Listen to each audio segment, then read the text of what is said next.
Aujourd'hui dans Random Fluffbox, quoi de mieux que commencer ce format avec la nouvelle Mercedes CLA. Troisième génération du Mercedes CLA qui est censé être abordable, hein. On est quand même sur le modèle d'entrée de gamme de Mercedes, hein, parce que bon, on va dire que 70 000 €, je pense qu'on n'a pas une finition entrée de gamme, hein. 70 000 €, j'affiche quelques caisses qu'on peut avoir par exemple, je pense qu'on est pas sur les mêmes choses, on va dire. Ouais, c'est mon point de vue, mais bon. À ce prix-là, ce qu'on a chez Mercedes en 2026, c'est quand même pratiquement 800 km d'autonomie, hein. Faut quand même souligner que je connais pas d'autres voitures qui ont meilleure autonomie que ça en termes d'électrique.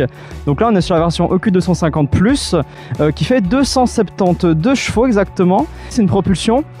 J'ai testé avant, je ne retesterai pas. Voilà, le SP c'est off. Il n'y a pas de on, il n'y a pas de off. C'est une idée de merde. Voilà, je ferai pas de drift, c'est une connerie. Faut être honnête, au niveau de l'intérieur on est quand même très bien loti. On a quand même un écran double dalle, alors optionnellement on peut en avoir 3, celle-ci ne l'a pas aujourd'hui. Hey Mercedes, fais-moi une blague. Comment s'appelle l'étoile de mer de Madame Dess? Le nom de son étoile de mer, c'est Dess. Oh, je vais me foutre en l'air. Pour les gens qui aiment pas les écrans, on va dire que c'est pas super recherché. On va dire qu'on a vraiment quand même fait un intérieur. On a vraiment collé une dalle verticale, que franchement ça plaira pas à tout le monde. Moi, si je devais être honnête, ça me plaît franchement qu'à moitié, hein, honnêtement. Si je devais noter un défaut que je trouve, mais ça c'est vraiment que mon point de vue et des avis personnels, on dirait un petit peu un blobfish vénère quand même, hein. Ok, elle a beau être en AMG Line, ça sauve les meubles, hein, mais un blobfish quoi. Non mais il y a une petite ressemblance, s'il vous plaît, ça ressemble un peu, pitié. Et un gros point noir de cette voiture, c'est que les motorisations essence sont toutes motorisées par Geely. C'est pas Mercedes, si je dépense 70 000 € pour une magnifique CLA, hein, je dis pas le contraire, hein.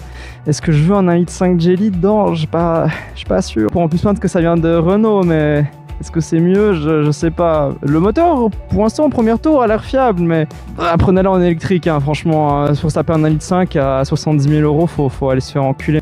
Bon, au niveau de l'arrière, faut quand même aimer la signature lumineuse, hein. Attends, je vais vous l'allumer.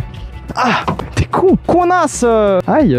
Mais je suis con en fait, j'étais assis sur les clés. Mon génie mourra avec moi. Je me suis fait mal, hein, quand même. Je suis vraiment tapé la tête. C'était la fin de Random Fluffbox, du coup, sur cette magnifique Mercedes CLA. Bien sûr, il y aura des suites, hein, ce n'est que le premier épisode. Et en fait, le but après à l'avenir avec ce concept, c'est que je fasse des vidéos sur chaque véhicule que je peux. N'importe quoi, une Twingo, une 307, hein, bonjour à certains qui savent de très bien quelle 307 je parle. Ou même de ma Smart, hein. Je pense que ça sera la prochaine vidéo. C'était Cramberfi et à la prochaine.